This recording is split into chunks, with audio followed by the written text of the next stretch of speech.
السلام علیکم ورحمۃ اللہ وبرکاتہ۔ دوستو، حضرت علی رضی اللہ تعالیٰ عنہ کے بارے میں یہ کہا جاتا ہے کہ حضرت علی وہ شخصیت ہیں جو کعبہ کے اندر پیدا ہوئے ہیں۔ کعبہ کے طواف کے لیے ان کی والدہ وہاں تشریف لے گئی تھیں اور ان کے پیٹ میں حضرت علی رضی اللہ تعالیٰ عنہ تھے۔ تو جب آپ کو درد ذیل شروع ہوا تو اس ٹائم آپ کعبہ کی دیوار کے ساتھ ٹیک لگا لی، اور کعبہ کی دیوار جو ہے وہ شق ہوئی، اور حضرت فاطمہ بنت اسد الہاشمیہ جو کہ حضرت علی کی والدہ ہیں وہ کعبہ کے اندر چلی گئیں، اور وہیں پر حضرت علی پیدا ہوئے۔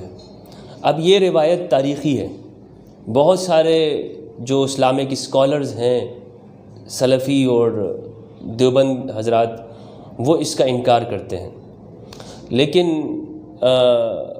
یہ اس کا انکار کی کوئی وجہ نہیں ہے۔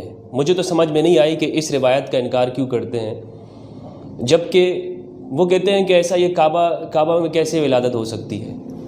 حضرت علی کے لیے وہ نہیں مان رہے ہوتے، لیکن جب ان سے اگر آپ پوچھیں تو وہ کہتے ہیں ہاں حضرت علی تو نہیں پیدا ہوئے، لیکن حکیم بن حزام جو تھے ان کی والدہ کے لیے ایسا ہوا تھا، اور حکیم بن حزام اس میں پیدا ہوئے تھے۔ یعنی یہ تعجب کی بات یہ ہے کہ حضرت علی کے لیے جو چیز کرامت وہ نہیں مان رہے، وہی کرامت وہ دوسرے شخص کے لیے مانتے ہیں۔ اور ایک مولانا صاحب وہ کہہ رہے ہیں کہ مجھے تو ایسی کوئی روایت معلوم نہیں ہے، کہ اگر آپ کو معلوم ہے تو آپ بتا دیں۔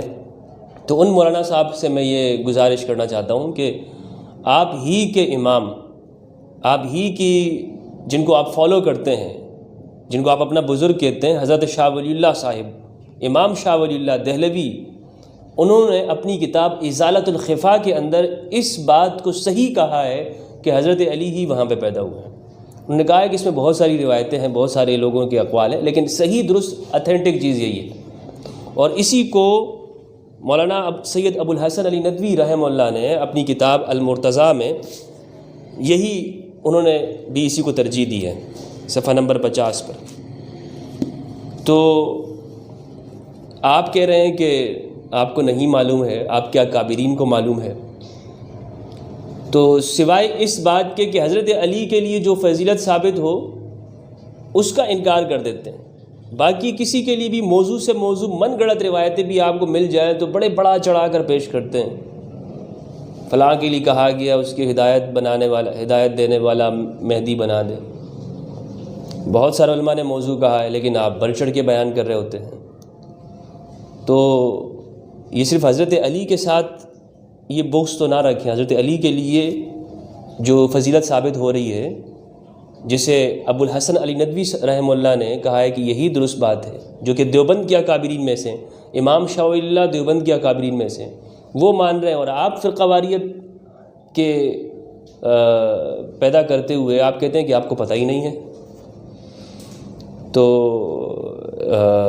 یزیدی ذہنیت سے باہر آتے ہوئے خالص خدا کے لیے ایک چیز کو سوچیں، اور حضرت علی کے لیے جو منقبتیں ثابت ہیں، حضرت علی کے جو فضائل ہیں، اس کو اس طرح سے انکار نہ کریں۔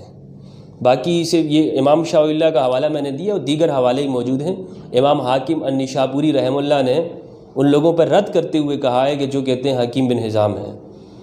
امام ابن بطال مالکی، امام الماوردی، اور اسی طرح امیر المؤمنین فی الحدیث ابن حجر العسقلانی، علامہ ذہبی، بڑے بڑے اکابرین ہیں، سلفیہ کے اکابرین ہیں، ان کے یہی اقوال ہیں۔ یہ تاریخی بات ہے، لیکن اس کا بالکل سرے سے انکار کر دینا اور کہنا کہ جی یہ کیسے ہو سکتا ہے، اور پھر اسی چیز کو کسی اور کے لیے ثابت کرنا اور حضرت علی کے لیے انکار کر دینا، تو اس کا مطلب یہ ہے کہ دال میں کچھ اور کوئی گھوٹالہ ہے، کوئی گڑبڑ ہے، یہ صرف روایت کی بات نہیں ہے۔ بہت بہت شکریہ۔